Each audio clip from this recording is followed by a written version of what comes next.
I strongly believe that most of the narrative that we're hearing about AI is totally wrong.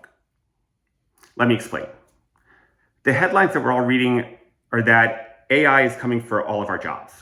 And so the conclusion is that there'll be fewer employees, companies will be smaller, offices will be smaller, entire industries may be wiped out.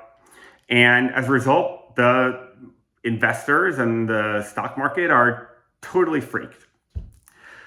But what people are missing is that employees aren't just tasks. Employees shouldn't be viewed just as an expense line item on the income statement. They should be viewed as the company's most valuable assets on the balance sheet.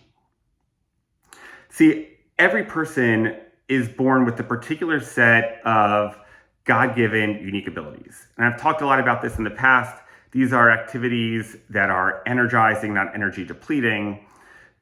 It is oftentimes something that you could see very quickly, easily and clearly, that to other people is confusing and complicated. And your 1 hour of work in that area probably produces 4, maybe 10 hours of output. And yet in most companies or most of our days, what's the reality? The reality, how much of our days are spent actually in unique ability activity? 5%, 10%? Oftentimes it's not that much. So that means that there's 90% of our days that are spent on everything else.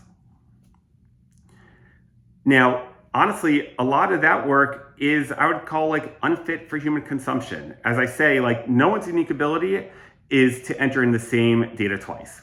I myself, would spend 2 hours drafting an email that, now can take 15 or 20 minutes. So now imagine what would happen if our best people were spending 80 to 90% of their days in their unique ability instead of just 5 to 10%.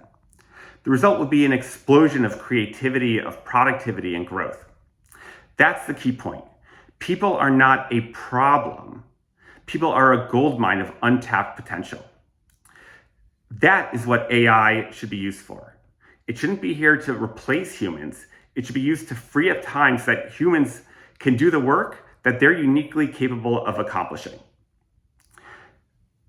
I think that the companies that get this first won't get smaller. They'll grow in ways and probably in ways that surprise everyone because they just figured out how to unlock the 90% that's been sitting there the whole time. That, I believe, is the opportunity. And that's what we're building here. And I'm excited to build that together with all of you. That's all for now.